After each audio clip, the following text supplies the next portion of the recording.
They call this place Fuller's. This has always been a part of my life and my family and my ancestors before me, which are buried right behind me in the sand dunes. We've always come to this place to hunt and gather. It just draws me back every year, or every day most likely, you know. I'm a Ewan Jurunganj man here. Grew up and lived here at Wallaga Lake all my life. Yeah, it's a real significant area for us mob. It's the mouth of the lake. Well, there's big middens over there and there's burials over there, just on the point. When I say we grew up on country, because we're saltwater people, Gariangan, what we call sea people, you know, we lived off the saltwater. Our tucker we was always diving and, you know, always around the sea, getting, you know, the wakamara, abalone and fish. And there's lots of places along the coast that we value. I'm a Walbunja man from the south coast. I'm part of the Ewan Nation. Where I stand today is Mystery Bay, one of our fish traps, around 12,000 years old. It's a place where we grew up as kids and learnt a lot of you know, things about culture and the coast and how to take care of it. We still come here every year. I come out here just about every week.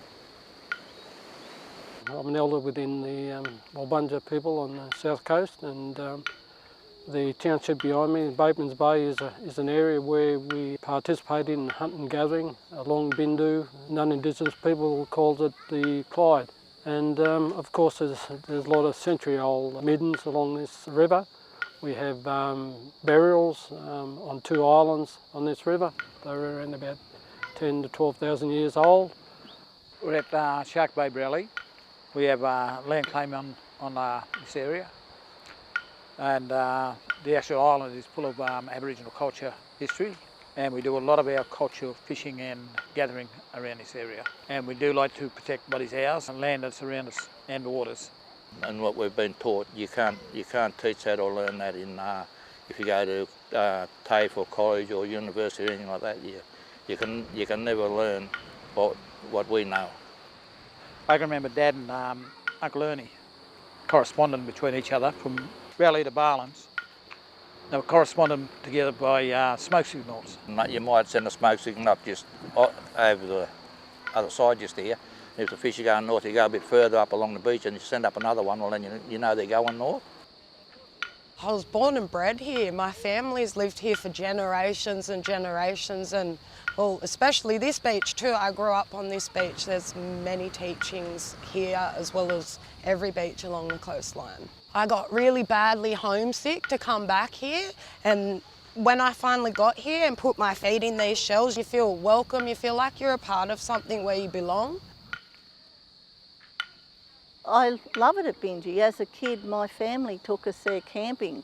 It was not unusual for like 30 or 40 of us to go camping, and there used to be ceremonies there, and there would be anything up to 3,000 people that camped around that area. So to me, that's a continuation of our culture. That's where I can connect to my ancestors.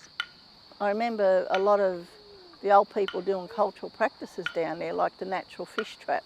They were grabbing the fish that were caught in the fish trap and throwing them up to the kids to grab, and we would all run around and grab them and put them into the baskets. And then after that we would go away and share all the fish out with all the community because it was more than we could eat. People don't realise that absolutely every native plant was used as a food, it was used as a resource to make things, and also had medicinal uses. You know, there's a lot of plants that people think are common weeds. Mat rush is really, really important to us. We make baskets out of that. We made flour out of the seeds and made that into damper. You can eat the new shoots. The bottom of the new shoots taste like peas, bean and corn. All them little things that we learnt sort of thing, you know. As soon as the yellow wattle comes out, the bream are coming on. We're at Mummiga Heads at Dalmini. This is one special place for us sea people down here. We've got our food gathering sites. We've got our tool making sites that we still use today. Medicine plants, as well as the root sources in the water that sustained us for thousands of years. fishing, marine life sort of thing, you know. That's the most significant things for the Aboriginal people. It offers you a good well-being and connection to everything.